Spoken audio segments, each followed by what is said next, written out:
คือผู้บ่าวเราพี่สาวในใจผู้บ่าวเปลี่ยนไปผู้บ่าวเปลี่ยนไป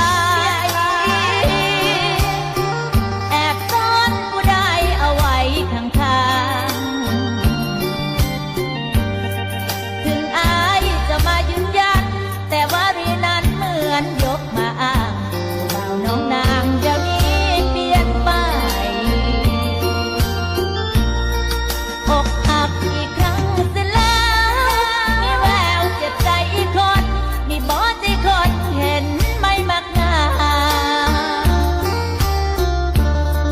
น้องโทรไปบ่รับสายอายปิดเครื่องตลอดเวลา